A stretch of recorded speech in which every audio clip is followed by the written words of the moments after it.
આજે હું તમારી સાથે શેર કરવાની છું બચેલી રોટલીની વેજીટેબલ ફ્રેન્કી। આ ફ્રેન્કી બનાવતા વાર પણ નથી લાગતી અને બધા વેજીટેબલ્સ પણ આવી જાય છે અને રોટલીનો પણ ઉપયોગ થઈ જાય છે। તો ચાલો બનાવીએ। નવી રેસીપી શીખવા માટે નીતાબેન્સ કુકિંગ ચેનલને સબસ્ક્રાઇબ કરો અને સાથે બેલ આઇકનને જરૂરથી પ્રેસ કરો નવી રેસીપીના વિડીયો સૌથી પહેલાં જોવા માટે। આપણે આ અડધું કેપ્સિકમ લીધું છે, અડધું બીટ છે, અડધી કાકડી છે, અડધું ગાજર છે અને એક ડુંગળી છે મીડિયમ સાઇઝની।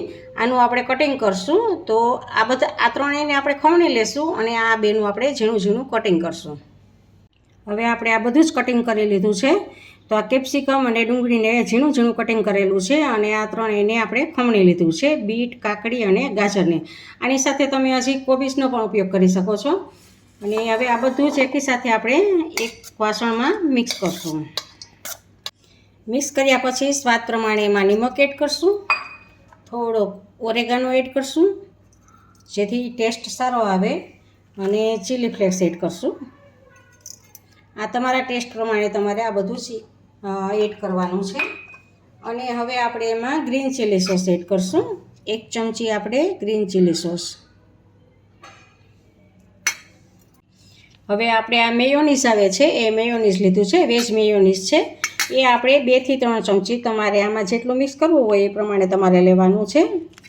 જો 1 ચમચી અને આ બીજી ચમચી, અને હજી મિક્સ કરવામાં થોડુંક તમારે વધારે લેવું હોય તો એ પ્રમાણે તમે લઈ શકો છો। એકવાર જોઈ લેવાનું છે। વેજીટેબલ્સ બધા જ એકબીજાની સાથે આપણે ચોંટી જાય ને ભળી જાય એટલું આપણે મેયોનીઝ આમાં નાખવાનું છે। હવે આપણે આ બપોરની વધેલી રોટલી છે, મેં અગાઉથી જ મારે આ વાનગી બનાવવાની હતી રેસીપી, એટલે અગાઉથી જ રોટલી બનાવેલી રાખેલી હતી, તો થોડીક મેં જાડી બનાવેલી છે। તો આવી રીતે થોડીક જાડી રાખવાની છે રોટલી તમારે, અને તમે કોઈ પણ પાતળી બનાવતા હો તો એ પણ ચાલે। અને હવે એમાં આપણે પીઝા સોસ પાથરવાનો છે। જો તમારી પાસે પીઝા સોસ ન હોય તો ટમેટા સોસ પણ પાથરી શકો છો। આપણે પીઝા સોસ પાથરશું એમાં। જુઓ આમ બધે જ ફેલાવી દેવાનો છે। અને હવે જે આપણે આ સ્ટફિંગ બનાવેલું છે એ વેજીટેબલ સ્ટફિંગને એમાં મૂકવાનું છે। જુઓ આપણે ફ્રેન્કી બનાવીએ છીએ, વેજીટેબલ્સ ફ્રેન્કી બનાવીએ છીએ, બચેલી રોટલીમાંથી વેજીટેબલ ફ્રેન્કી આપણે બનાવીએ છીએ।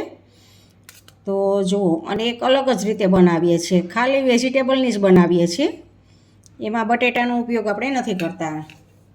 અને હવે આપણે ઉપર આ ચીઝને ખમણશું।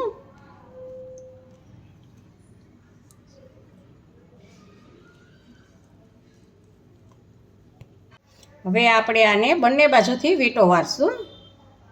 જો આવી રીતે આમ અને આ બાજુથી, અને જે આ ભાગ છે એને આવી રીતે આમ નીચે રાખી દેવાનો છે જેથી ખુલે નહીં। એવું લાગે તો તમારે સ્ટીક ભરાવી દેવાની છે આમાં।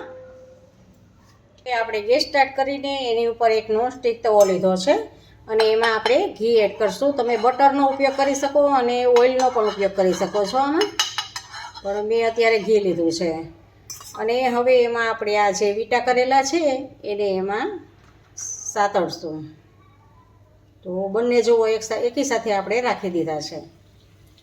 હવે આપણે ઉપર પાછું થોડુંક ઘી લગાડી દઈશું।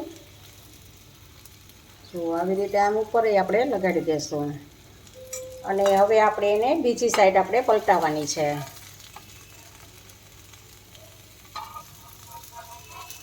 તો આને પણ આપણે આમ પલટાવી લઈશું। હવે આમ સાઈડમાંથી આપણે ઘીને નીચે જવા દઈશું જેથી કરીને એકદમ ક્રિસ્પી પણ થાય। તો આને સાઈડમાં આવી રીતે આપણે જેથી કરીને ક્રિસ્પી બને, સાઈડની સાઈડો પણ ક્રિસ્પી બને। જો આવી રીતે આમ એકાબીજાના આધારે બે બાજુ આવી રીતે આમ પકડી રાખવાનું અને આવી રીતે સાઈડ પણ તમારે શેકી લેવાની છે। જો આ નીચેની સાઈડને મેં આવી રીતે રાખીને આ શેકેલી હતી, આ ઉપર આ જે સાઈડ છે એને આ જેમ અત્યારે રાખી છે એવી જ રીતે શેકેલી હતી। તો આવી રીતે તમારે શેકવી હોય તો આવી રીતે પણ તમે શેકી શકો છો, અને ના શેકો તો પણ ચાલે। તો જો હવે આપણે ગેસને ઓફ કરી દીધો છે અને આપણા ફ્રેન્કી બની ગઈ છે, વેજીટેબલ્સ ફ્રેન્કી ફટાફટ બની જાય એવી। જો આપણે 2 ફ્રેન્કી બનાવી છે બચેલી રોટલીમાંથી। જુઓ એકદમ ક્રિસ્પી એવી. તો આપણી આ બચેલી રોટલીમાંથી ફ્રેન્કી વેજીટેબલ ફ્રેન્કી તૈયાર છે. ફટાફટ અને સરળ રીતે બની જાય એવી આપણી ફ્રેન્કી છે.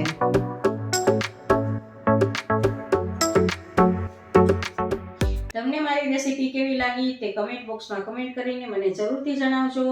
ઇન્સ્ટાગ્રામમાં મારા પેજને ફોલો કરજો અને જો તમને મારી રેસીપી ગમી હોય તો લાઈક કરીને તમારા ફેમિલી મેમ્બર્સ અને ગ્રુપમાં શેર કરજો અને મારી ચેનલને સબસ્ક્રાઈબ કરજો. ફરી મળીએ એક નવી રેસીપી સાથે.